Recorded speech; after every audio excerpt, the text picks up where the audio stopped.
Hello and welcome to the third and final installment of our specials. We are looking at the responsible use of artificial intelligence in the military domain. And of course, all of this is a build-up to the REAIM Summit that will take place here in the Netherlands on the 15th and 16th of February. It is a partnership, the Netherlands government together with the government of the Republic of Korea. So in our first two specials, we learned what artificial intelligence in the military domain is, how it is being applied, how it is being adopted. And we also interrogated the process of crafting the international frameworks, the laws, the rules and norms that will govern this sector. But we also heard concerns from various stakeholders, from academics to industry experts, as well as the voice of civil society and international organizations such as the Red Cross. So what are we doing today? Well, we are going to assess artificial intelligence in decision-making within the military. How does it actually unfold? But also emphasizing that all too important topic that we've delved in, but we're going to do so again today, the international frameworks, the laws, the norms, the values that should exist. And to help us with that conversation, I am going to speak to a military expert, a military professor, Professor Marten Zwanenburg. He will be joining us in this conversation. Let me just remind you that we are coming to you from this military unit in the Netherlands. It is called the Robotics and Autonomous Systems Unit. What are they doing here? Well, they are responsibly experimenting with semi-autonomous systems and finding out how these can optimize the operations of the military. Let's just find out what all of this is about in this video.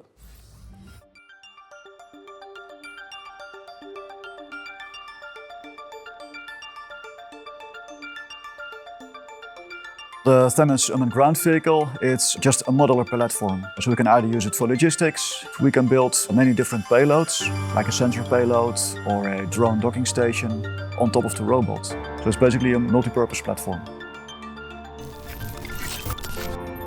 For the last 4 years, 5 years, we've read the policy papers. We've seen the disruptive technology emerging in the civilian sector, like AI, like cyber, like robotic systems.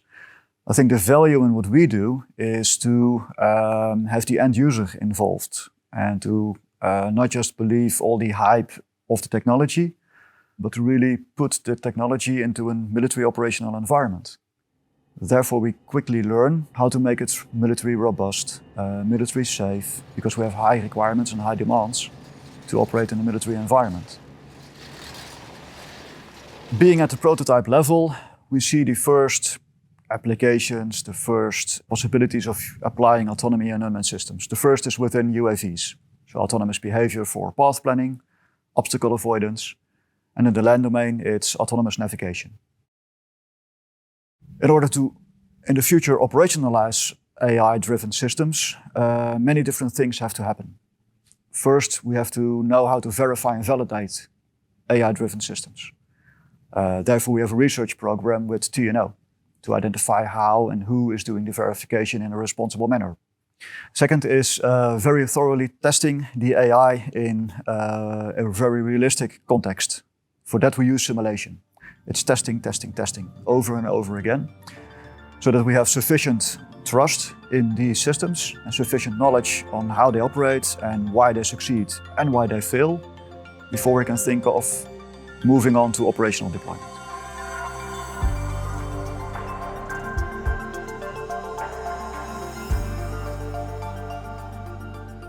We see AI capable of achieving controlled levels of autonomy. Again, with the purpose of decreasing the load at our soldiers. So I don't need many soldiers to operate many robots. I still require the soldiers to develop the mission, to approve the mission, and to supervise the execution by unmanned systems. There's always a person involved in autonomy, and autonomy is a very misunderstood or poor understood concept. It's first a division of the tasking what an autonomous system should do and within which constraints. That's the domain of the human. The second is how to execute the ordered task within the constraints. And that's the domain of the machine, of the AI. De opdracht is om dit gebied hier vrij te waren van vijand. Ik wil dat we onszelf zo goed mogelijk verbergen. Ja, we blijven in onze formaties. So looking at first at the human domain, the human is in control of assessing the necessity and the applicability of autonomy. So it must be necessary to choose for autonomy. Think of electronic warfare and jamming conditions. And it must be applicable in the context. Now, autonomy is the possibility of an unmanned system to execute an ordered task. So the military commander orders the task for the unmanned systems to execute. The AI can help in developing the plan. The plan is presented to the military commander. He can adjust it or he can approve it. And then the plan is transferred to the robot. So the robot is specifically ordered what to do in terms of tasks and conditions and constraints.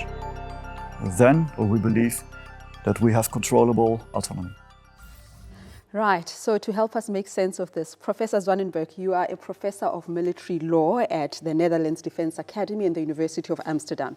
A word keeps coming up again and again, autonomy. And our speaker there said it is a misunderstood concept. How would you define it within the realm of artificial intelligence? Well, I think it's important. First of all, let me say I don't have a technological background, so I wouldn't feel comfortable to define autonomy in a technological sense, but I think there are a few important points that were just made. One is that autonomy is often referred to in the debate on autonomous weapons, but I think it's very important to point out that the use of artificial intelligence in the military domain is much broader than that and also involves decision-making support systems, for example. So that's one important point. I think another important point that was referred to is that autonomy is often misunderstood in the terms that people focus very much on the system itself, whereas what's really important is the interaction between the human and the system. And the human has an important role to play, and the system has an important role to play, but it's really where it gets interesting is where there's the interaction between the two. And that's also where it becomes interesting for the law. I want to expand a little bit on that because you are absolutely correct. We hear artificial intelligence and we're just thinking about weapons, weapons, weapons and war.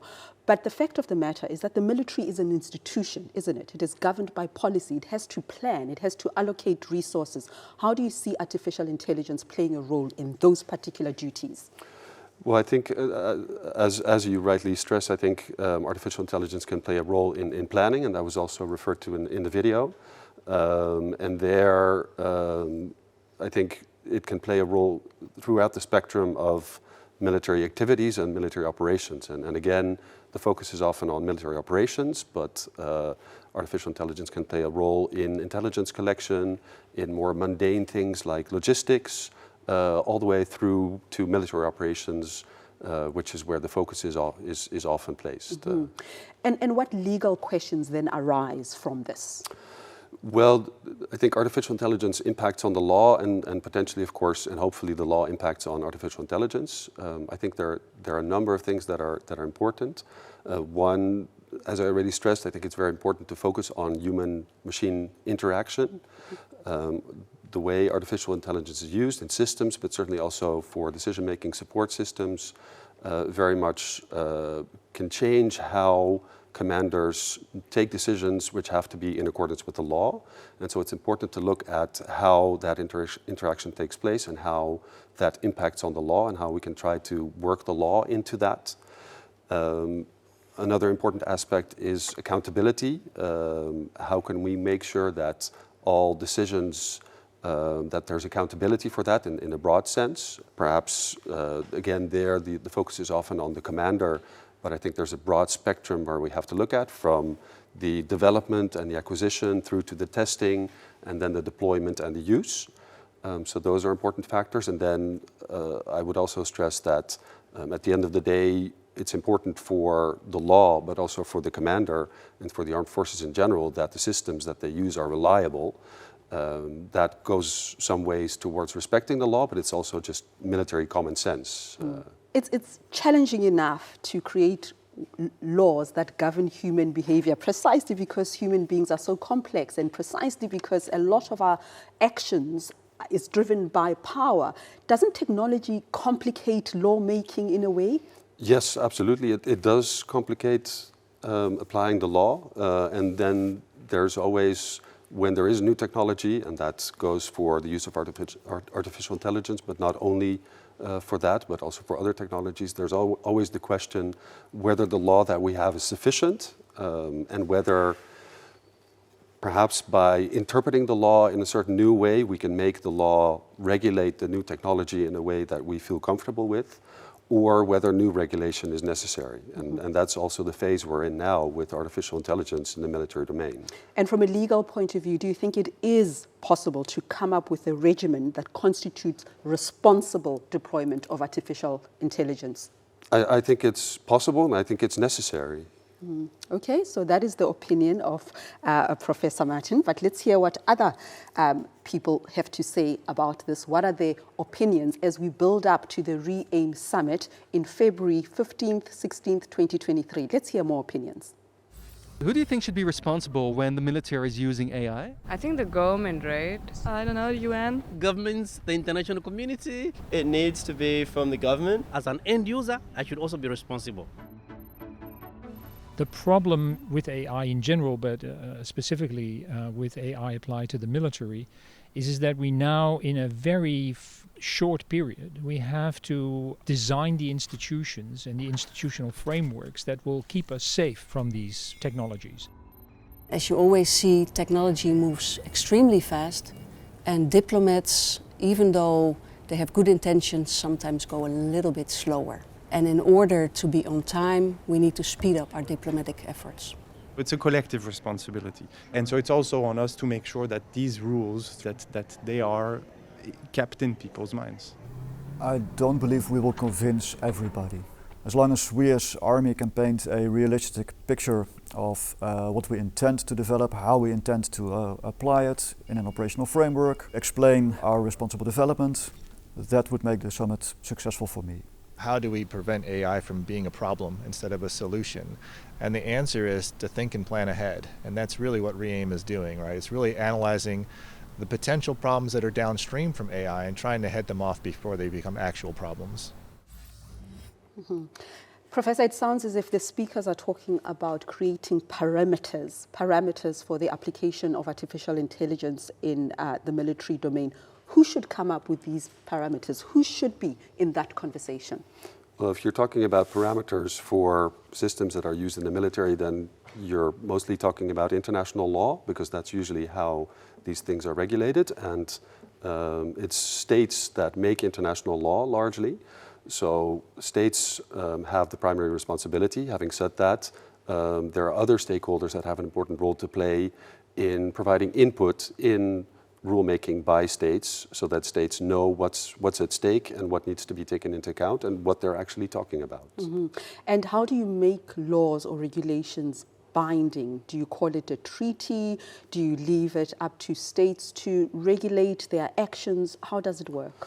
Well, the traditional way to make international law is largely by states making treaties. So again, there the primary responsibility is for states.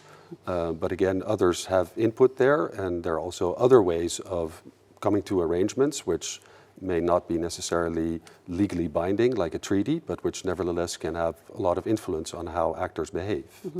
And shall we assume that the existence of a law or a treaty automatically means that there are instruments for accountability, or is that a different distinction? No, it doesn't automatically mean that. It's important to also think about how the new rules or existing rules will be enforced. And perhaps we need new rules, or perhaps we can interpret the rules that we have to make a system that is sufficient. And of course, we see in the world around us that the fact that we have law doesn't necessarily mean that the law is respected. So it's definitely important to think about how the law will be enforced. And we spoke earlier to the Red Cross about international humanitarian law and just the appetite for humanitarianism, even as you talk the military. Can the two coexist? Absolutely. I think the military recognizes perhaps better than anyone that there is a need for rules. There's a need for clarity, because that's what the military would like to have, clarity on what they can do and what they cannot do, and the law plays an important role there. And of course, the military is also on the receiving end of in an armed conflict, and also therefore they have an interest in there being rules which limit the violence that can be used. Isn't one of the challenges when it comes to artificial intelligence that it is still a work in progress? So a lot of its failures or weaknesses can probably be experienced in real time where it is too late to mitigate? So it's only from the impact that you realize that there's a problem. Yes, I think you're right. That's of course a general problem with the law and technology, that it's a cliche that the law lags behind technology, and there's some truth in that. At the same time, I think it's good that there's now a lot of interest in getting clarity on the legal framework for military use of AI, and I think that can help. And as long as there is political will, then I think things can go very quickly. Mm-hmm. And you mentioned an important issue there, political will, and I would imagine that is what the REAIM Summit would reflect, a willingness to explore, a willingness to have a dialogue, a willingness to speak to various stakeholders. Just give us your thoughts then about the importance of this particular summit. Why do these gatherings matter? Well, I think that's for me would be the main role of the summit, is to try to reach consensus on where we do agree, and also agree on an agenda for perhaps debating other points where there's not yet consensus, and try to find how we can find a route forward to reach also consensus on those points. Mm-hmm. And you as a military professor, as an academic, I mean, do people like yourself play a role? Do governments listen to people like yourself? Well, I would like to think that they do, but I think that's one of the great things about the summit, that a lot of stakeholders from the private sector to governments to academics have a role to play there. Okay, and that's what we're learning from the government of the Netherlands, of course, with the REAIM Summit, that's exactly what they're trying to do, to highlight this matter, to put it high up on the agenda, to make sure that not only governments but other stakeholders in society, in the military domain, are part of the conversation. A reminder again that this is a summit that is being hosted by the government of the Netherlands, and it is in partnership with the Republic of Korea. So let's just find out then what efforts are being made to reassure critics, to make sure that there's a plurality of voices at the summit that will be heard. The REAIM Summit is the first global forum to collectively address the impact of AI in the military realm. The aim of the conference is to agree on a common international agenda that will ensure the responsible development, deployment and use of AI in the military domain, within the parameters set by existing international law. You can use cyber to undermine all pillars of total defense. We're going to have one less metric to determine whether a weapon system is behaving in a way other than the way the operator intended. By inviting all relevant partners, we aim to share and build knowledge and common understanding of military AI, to break the silos between different stakeholders, and to put this topic higher on the international political agenda. As it's a fairly new frontier, we've got to get past the point from just sort of saying it's a problem to working out what solutions actually work. Any meaningful attempt at responsible innovation has to engage all stakeholders. It will initiate the first global dialogue on responsible application of AI in the military domain, from a perspective of a large network of prominent international specialists in the field of AI, both in the civil and military domains.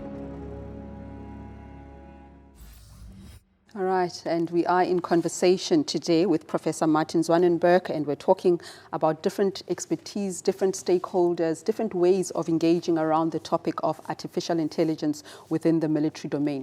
So, Professor, I was just fascinated to be watching some of these clips. And I see from the Netherlands' point of view, even the Ministry of Foreign Affairs is involved. And I'm thinking, if it's the military and the army, shouldn't it be defense? But it highlights the importance of having different voices across ministries and across sectors, isn't it? Yes, absolutely. I think that there's a role to play for many stakeholders, including different government ministries, but also the private sector, civil society, academics such as myself. I think they all have a contribution to make to the debate, and ultimately to setting an agenda for the further development of responsible AI in the military domain. Mm-hmm. And then again, going back to a theme we've touched on in our first two specials about technology developing at a very fast pace. From a legal point of view, is technology developing faster than legislation? I think it almost always is, and I think it is in this case. But I think that that if there's a will to come to agreement on providing a legal framework for military applications of AI, then things can go very fast, and then we don't have to wait for a long time for the law to catch up with technology. And I suppose for people who are anxious, it would be reassuring to get a sense of instances or case studies where the law came in to almost curb the excesses of technology. Is that a practical scenario that can happen or has happened? It has happened, not often I should say, but there's one example. For example, there's a treaty concerning blinding laser weapons, which was adopted before this particular technology was actually fielded on the battlefield.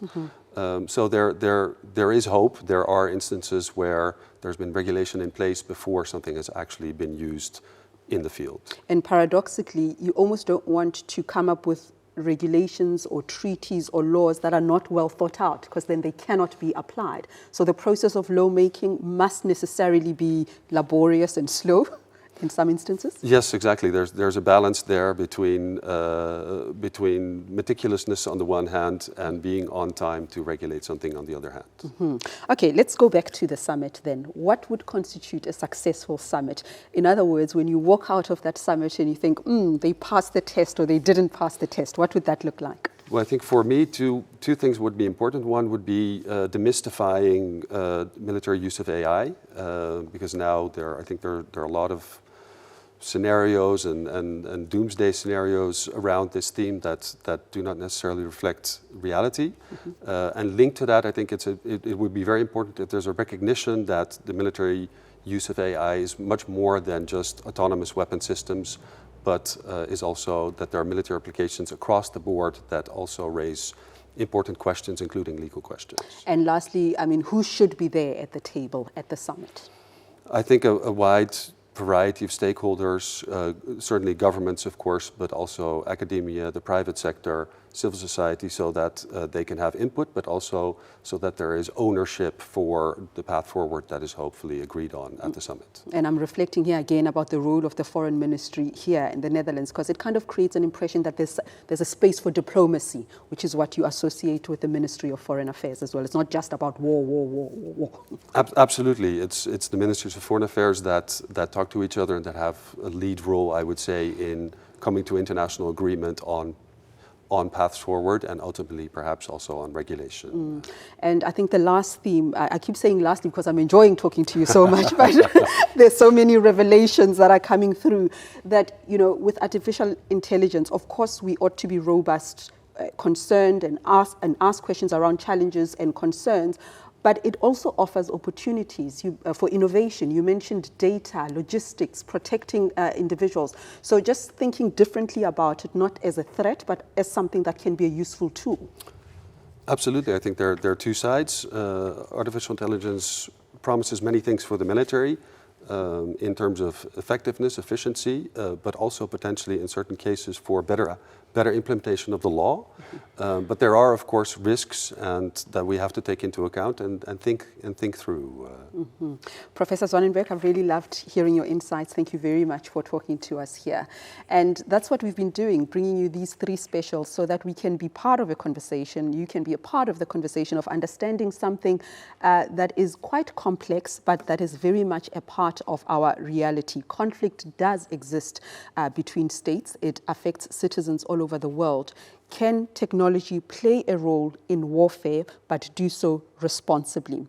Can the human factor be taken into account when innovating, when coming up with semi-autonomous weapons? Can we look beyond just weaponry and look at data, logistics and planning and decision-making, helping the armies make better decisions faster for the protections of citizens all over the world? We've raised concerns, we've raised challenges, and we've also spoken about that all too important aspect, that is coming up with an international framework that creates boundaries that ensures that artificial intelligence in the military domain is deployed and adopted responsibly. If you want to hear more, you can register for the upcoming summit. It is happening on the 15th and 16th of February here in the Netherlands. You've got different ministries responsible, but the Ministry of Foreign Affairs being at the forefront together with their counterparts in the Republic of Korea. Thank you so very much for being a part of our audience, and we hope that you've been challenged and you've learned something